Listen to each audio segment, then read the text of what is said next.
Welcome to the Parkland Report. I'm Stephanie Stewart, Vice President for Communications and External Affairs, and your host for the Parkland Report. And today is all about the Parkland College Library. And to help us kick things off, I am joined today by Morgan Quilty. She is the brand new director of the Parkland Library. Welcome. Thank you. It's wonderful to be here. So tell me a little bit about your journey to becoming the Parkland Librarian. I think you have actually just arrived here in town, and maybe there's a story to tell. There might be a little bit of a story. So my journey to Parkland actually started way back in 1996 when I graduated from Unity High School. And I attended Parkland as an associate degree seeking student on my way to the University of Illinois, where I then completed my master's degree. And so I had always had a wonderful experience at Parkland. I loved Parkland. Parkland's wonderful. And I carried that with me on my travels, which took me to Australia. So the past 10 and a half years I spent in Sydney working at a variety of universities and in public libraries as well. And a few months ago, there was a little job application that opened at Parkland College, and I thought, it's time to come home. So I applied, and fortune smiled upon me, and here I am. I wonder what a wonderful story, taking you literally halfway across the world. Literally 10,000 miles away. And returning to Parkland. Yep. And so what has struck you stepping into this new role here in the past couple of months? But yeah, what have you found since you've come here to Parkland in this new role? I have found that Parkland is every bit as wonderful as I remembered it to be. So when I was a student, I remembered spending quite a lot of time just sitting in the hallways, hanging out with friends, but also being really supported by the teaching staff and feeling really engaged and really like people cared about me as a student and they wanted to see me succeed. And I have found that has been absolutely the case coming back. Every person that I have met in my professional role has been completely dedicated to our students and to helping them achieve whatever successes they want to achieve. That's wonderful. And you've got a great team. We're hearing from a few of your team members today. I have some spectacular team members. I'm very fortunate. And they continue to put students first. So talk a little bit about just what the library's role in the college is from a teaching and learning perspective.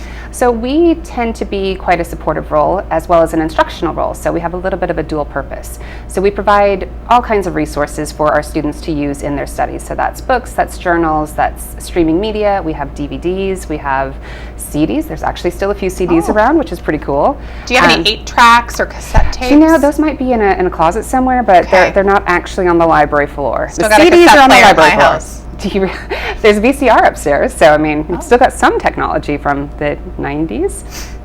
But so we offer all of these resources, which students and staff aren't necessarily aware, and certainly the general public isn't necessarily aware that information costs quite a lot of money, especially for academic resources. So the resources that we're offering to students, they would be virtually inaccessible any other way. So we provide these resources so that students have access to good quality scholarly information that they can trust, that they can use in their assignments and to an extent to use in their personal lives as well.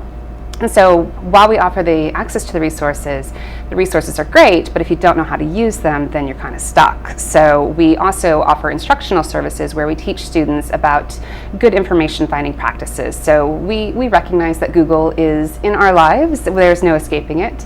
So it's better to be informed about how to use it appropriately and how to recognize that not every website that you find on Google is going to be a good quality information resource. So we talk about how to determine the authority, determine who's paying for that information to be out there, why is that information being used, and what should they be aware of when they're using it in their studies or in their lives. Yeah, it sounds directly applicable to the community at large. Absolutely. I know we're speaking with Ray and Dossett about how the library serves just the community at large, and we can table some of those talking points, but what a valuable service to offer, but also a way to think about how you're processing and vetting information that you allow into your repertoire and your in your academic work. So that's very important aspect to the service. But in terms of loanable technology, can you talk a little bit about what different offerings the library has? Because I think that's a really cool This is so cool. When I first came to Parkland this most recent time and found out about the loanable technology, I was so excited. Like,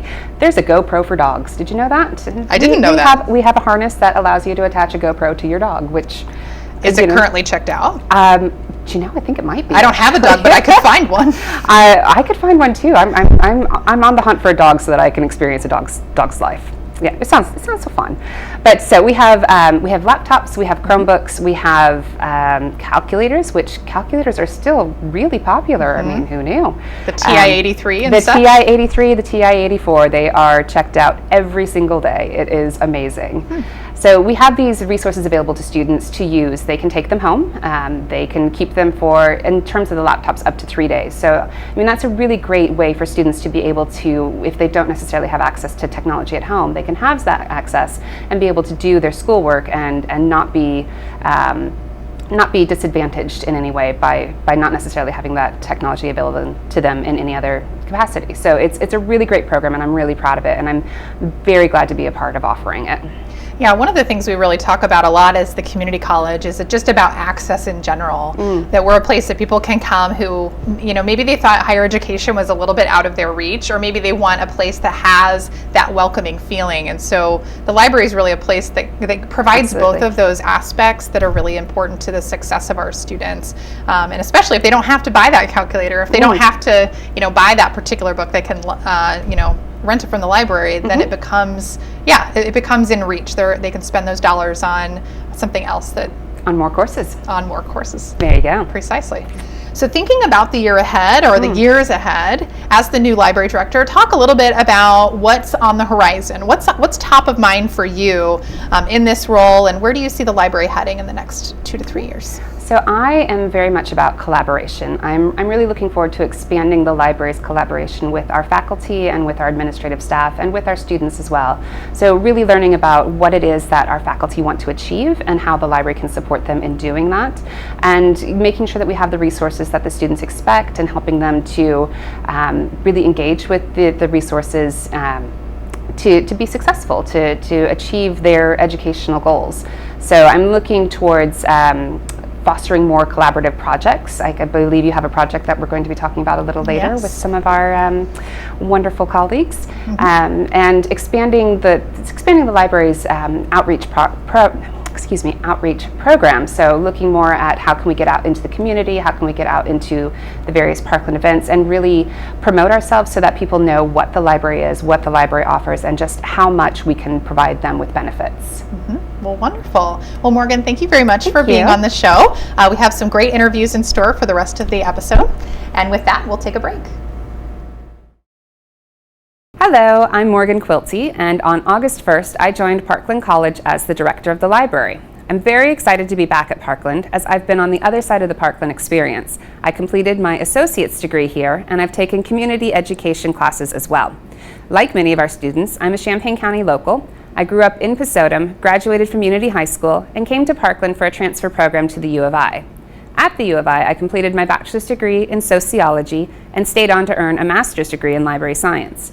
I spent my early library career working at the Champaign Public Library and Carle Foundation Hospital Library until 2008, when I had an amazing opportunity to move to Australia. I spent 10 years in Sydney, which was a spectacular experience, and in addition to enjoying Sydney's beaches and lovely weather, I managed the Access Services Department of the University of Notre Dame Australia Library, which is associated with Notre Dame in name only. Notre Dame gave me a unique perspective of library services for students and faculty, as it has 3 campuses across the Australian continent, with staff and library resources divided between those locations. I learned a great deal about teamwork, creating online resources, and working across time zones and vast distances, skills that I'm looking forward to bringing to Parkland. One of my goals is to expand our virtual library experience to assist our community members who aren't able to come to the library, whether due to time, distance, or any other reason. Though I love Australia, and though I learned to live side by side with venomous creatures, ask me about the time I discovered a colony of redback spiders in my backyard, I couldn't resist the chance to come back to Parkland to make contributions to the school I loved as a student myself. I'm thrilled to have this opportunity to guide the library going forward, and as a passionate advocate for the library, I believe the library can and should contribute to Parkland's mission and teaching goals. In addition to expanding the library's online presence and bringing you more resources and tools that are available 24/7, I also want to continue to improve the library's physical presence, with your feedback as library users helping us to make the library an inviting and engaging study and group space with the latest technology and creative tools to give you the place and resources you need to learn your way. Most importantly, the key objective I have as the new library director is to make connections with faculty, staff, and students to ensure the library is offering relevant, easy to find, and easy to use resources, and that the Parkland community knows that the library and our staff are ready, willing, and able to help you meet your educational goals. The library is here for you, and I look forward to welcoming you in and helping you out. Come in and say good day. Welcome back to the Parkland Report. As you know, today's episode is all about the Parkland College Library, and I'm joined today by Jane Smith and Beth Bechtold to talk about an innovative project they've been working on together that brings together instruction and the library. So welcome to the show. Thank you. So can each of you talk a little bit about your role here at the college? I'm an instruction librarian. I teach information literacy skills on how to find and evaluate good information and how to use library resources effectively. Wonderful. Thanks. What about you, Beth? I'm an associate professor in the humanities department, and I have been working on a project to create and develop a new course called English 111. It's our workplace writing class. It's for select career programs whose students generally do a lot of hands-on work while they're here at Parkland. And this is their college composition course that allows them to write about what they're learning and what they're doing and the processes and how those unfold and the decisions that they make while they're here as students. And we hope that they can transfer those skills to the workplace when they're out at work very, very soon.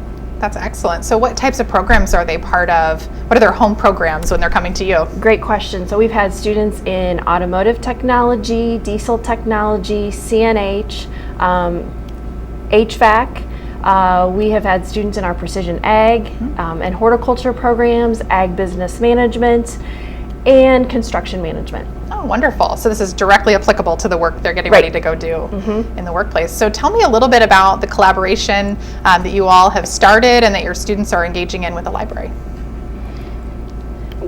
I got an email from Beth saying, hey, so every semester we work together in one way or another to integrate library resources into the classroom. But then Beth came up with this great idea.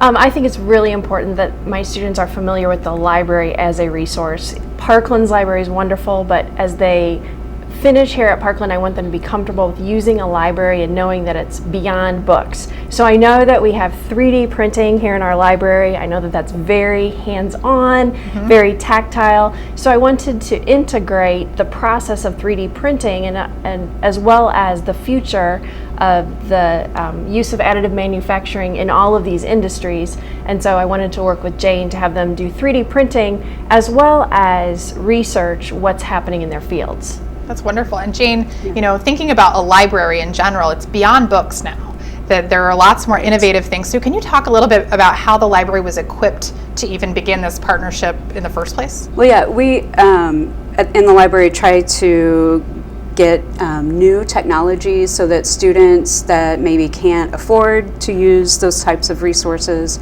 or they're so new that nobody has them in their homes. So we've had 3D printing for a few years now, and we've worked with other departments, but this is the first time that we've had an integrated assignment for that. And I've talked to other instructors, and they're very curious about how this works out. That's wonderful. So it's almost a demonstration for what is possible exactly in the future. So I have to ask, so you've done this for one semester and you're getting ready to begin the project for this fall semester as well. So talk about a little bit about what some of the outcomes were. So what did the students create and how did they kind of take it back to the classroom? Yeah. So the students got the opportunity to choose a design from a database that we have. So they didn't design from scratch, but they thought about what they might use on the job. And so we had everything from a hose nozzle from someone in our horticulture program to propellers for drones from someone in our precision agriculture program. We had a couple John Deere keychains representing ag as well. We had some socket holders, we had some wrenches. And Jane started us out terrifically by showing one of NASA's designs that the astronauts have 3D printed while they were in space. So the students got to see that there were some real applications for this. And while we printed on plastic in the library, they learned and understood that there are lots of mediums that are used in the additive manufacturing process now. Right. The students we were in the classroom together, and they had to research specific components and what are the advantages and disadvantages of using 3D printing in the workplace. So I showed them how to search effectively, how to get some search tips, and how to use the library resources and evaluate stuff that isn't available in library resources. So as they move on into their careers, they can use those skills as a lifelong learner for any kind of information that they need. And then they were able to find different files working with me to get printed in their specific fields. Oh, that's wonderful. Yeah, So it was a lot of fun. Yeah, leveraging the resources available to you is probably one of the most important things, knowing that it's there is one thing. Right. And then being able to fully leverage them, and particularly if it can turn into a business application Exactly. later on, that these students are maybe receiving a unique experience that their colleagues in the workplace may not have down the Right. line. And the industry of 3D printing is booming. I mean, the applications in the automotive field, being able to print on demand different parts it's just at the beginning stages now, and how that's going to impact the industry that we see in the future. That's wonderful. So it wasn't just creating the products, though. It was writing about them in the end. So Beth, can you talk a little bit about what the students gleaned from that experience, or what some of their insights were after they were able to visit the library, do the printing that's relevant to their industry, but what were their thoughts afterward? That was really interesting. So they had to do two things. They really had to manage their time, because they did need to meet with Jane, and we had multiple classes of students meeting with Jane. And then they were also creating a document, which is what we would traditionally do in a composition course. It had multiple sections. Like Jane said, they did need to weigh out the pros and the cons, so they set up tables. They had to add their own insights in a discussion, so they had to think about whether or not those pros and cons they were seeing other people write about were relevant to them. And then in the end, when we had both the project printed and the report done, we did have visitors from their programs come and talk to them about their findings and continue to ask them questions and dig a little bit. And because for us, we created this document to standards, just like you would in any composition class, but these professionals in their fields, their instructors were able to say, well, did you think about this, and how about this? And so it was a great interaction that continued beyond just our finishing up the project on our end. Yeah. What a great integration for the students, just right across the board with all the courses they're enrolling in, and creating more of a cohesive experience for them. So any final thoughts you'd like to add about the collaboration, or maybe what you'll take from it into the future? Just continue on doing this project together and learning from what worked and what didn't, and making it even better. Yeah, absolutely. And we'll probably see, and we've seen more and more articles come about, so we'll be able to add elements to the requirements for this, and get even more specific as time goes on with the different programs. Right. Wonderful. Yeah, definitely a great demonstration project for all the collaboration that takes place here at Parkland College to the benefit of students. So Jane and Beth, thank you so much for being on the show. And we'll go ahead and take a break, and when we return, we'll have Rand Dossett from the library.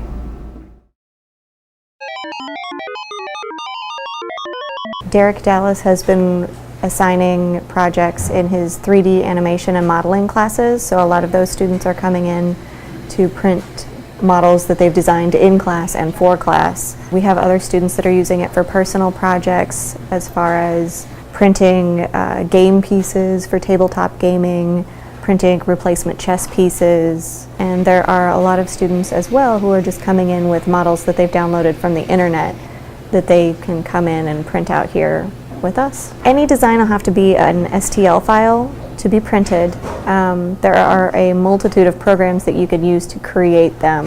We have a couple of them on the computer that's behind me here, but we don't provide any sort of training as far as the modeling itself. It's actually accessible to any faculty, staff, student, or community member, as long as you have a community borrower card. Welcome back to the Parkland Report. We have a third and final interview today from the Parkland College Library, and we're joined by Rand Dossett, one of our librarians. Welcome, Rayanne. Thank you. Thanks for having me. You're very welcome. Can you tell us a little bit about your role with the library, because it's multifaceted? Well, I'm a librarian. I'm in charge of information services, which is what we call the research help function. So I supervise a couple of part-time librarians, and I'm also the electronic resources librarian. So I maintain our website and liaise with vendors about our online resources and that sort of thing. That seems like an area that's expanding. What's happened over the past few years in terms of electronic resources? Well, it expanded a great deal probably from up until about 3 or 4 years ago. Yeah. But actually we're holding pretty steady right now. We have probably the biggest changes we've made are with additional ebook purchasing. We always had a lot of magazines and journals that we provided electronically to people. That's just sort of the way that's been done in libraries since the 90s. But we've expanded ebooks. We have downloadable audiobooks that we just added in the last couple of years. So, but the expansion in that has slowed down in the last several years. Yeah, so there just continues to be a lot out there, and they're holding their own. There just continues to be a lot out there, and we do the best that we can to acquire the things that are most appropriate for the curriculum here at Parkland and for the students' needs. Wonderful. Yeah. And so we also serve the community through the library, and our viewers may be very interested to continue watching this segment, because this is the part in terms of what's in it for me, right? Can I come and actually see what this is all about, access the resources myself? So tell me about how community members actually do have access to the Parkland Library. Yeah, absolutely. Well, I always love to tell people that we're not a public library, we're an academic library, so we're focused on supporting the curriculum and our students first. But we're taxpayer supported, so we are open to the public. Any member of the public can walk through our doors, sit down, use a computer, use a table, spread out, draw, read, browse. So the facility is open for that kind of access, and anybody can just walk up to somebody on the library staff and ask questions, assistance with research projects, identifying community groups or other things that they might be trying to work with in the community, questions about the college. I think some people start in the library. We're open into the evening, and some of the other offices on campus are not. So we sometimes field questions for people who want to know, should they go to admissions, so we kind of provide a little bit of a clearinghouse sort of function for the college. But then of course we also have access to those databases that we were talking about. If you come in, sit down in person, those things are available to you through our computers. You don't have to sign in, you don't have to show ID. So we try to be very accessible to the community. That's wonderful. It's almost like a best kept secret that this is yet another resource, but maybe there are some specific resources available to you that maybe that would be more difficult to find because we are an academic library. That could be a huge benefit. Well, certainly some of our research databases might be more unique things that might not be at the public libraries. Now, we can't really compete with the public libraries when it comes to things like genre fiction and leisure reading. We do have some of that. We keep leisure reading collection, and we keep bestsellers and some things like that, because our students and the public, we know a lot of people sometimes need to step away from their studies and engage with just some fun reading or things like that. So we do have some of those materials. And for people who are not in library districts and would have to pay a fee to access the wonderful public libraries we have in this area, if they're District 505 residents, we may be a good alternative for them to access library services. Yeah, that's something great to remember about Parkland in general, is that we're not just serving, and we sit in Champaign County, and of course we have great relationships in Champaign County, especially with other entities and our residents, but really we serve parts of 12 counties here at Parkland, and that's something that sometimes people forget about, that really if you're in a more outlying area, that this is a place you can come, should be nice and drivable, but it is that library access. And I will say that for the most part, all community colleges work this way. I mean, we all recognize that we are supported by our taxing district, and extend those kind of privileges to the people. So if you look on the map and you don't happen to live in District 505, find out what district you are in, because you may be able to access services through that community college library. That's wonderful. So is there a cost at all to access the Parkland College library if you're a community member and not a student? There isn't really a cost. If you're a community member and all you want to do is use the facility, you just walk in and do that. Now there might be, we charge everybody for printing. You know, it costs 10 cents to print a piece of paper, whether you're a student or whether you're a member of the public. But we do offer, for example, a community borrower card. That's your library card so that you can check material out. And there's no charge for that. There's a little bit of a process. You have to fill out a form and you have to go over to Student Life and get an ID made. So it costs you a little bit of time. But in general, there is no cost unless you want to do something like print, fax, photocopy, or of course in the sad event that you might lose materials, you know, like any other library. Yeah, you there know, might be that fee that comes along. There's sometimes that backlash if things don't go right. But no, all you have to do is come into the library, have some kind of proof of ID, like a driver's license, something that shows that you live in District 505. And we can get you started on that process towards getting a community borrower card. Wonderful. So, Rand, you're an expert in terms of all of the different resources and ways that people can use the library. So what would you say would be kind of the best kept secret about Parkland's library? I'm putting you on the spot. But what are things that people don't know about that are kind of awesome? Well, I think that the thing about the library is we try to stay up to date with things that are happening. We try to find ways to engage people with new technologies like 3D printing. We try to have spaces that employ technology. So we have a study room that people can use, has televisions, and you can cast to that screen. So for meetings, for people who are designing presentations and maybe doing group work, we just added 2 study cubicles that have television and AV capacity. We have computers where you can edit audio and video with kind of consumer grade products. And so we try to support, you know, not just the use of text-based materials, but we recognize that work and education is getting more media-based. So we try to support those things as well. Oh, that's wonderful. Yeah, those would be sort of lesser known resources, but yeah, work is changing, and the expectations and being in this media environment that we're, you know, flooded with things on, you know, from all different angles. So that's a great resource. So any final thoughts about community members accessing the library that you would want to leave our viewers with? I guess I would just like to leave them with the idea that they really are welcome, that we do quite frequently get members of the community. We have regulars who we see all the time, and just that nobody is going to stop you at the door and say, are you a student or anything. If you live in District 505, you are affiliated with Parkland College, and you're welcome to come in and use the library. Wonderful. That's a great note to end on. Well, Rand, thank you very much. You're quite welcome. All right, that's it for this edition of the Parkland Report. I'll see you in the next episode. Thanks and goodbye.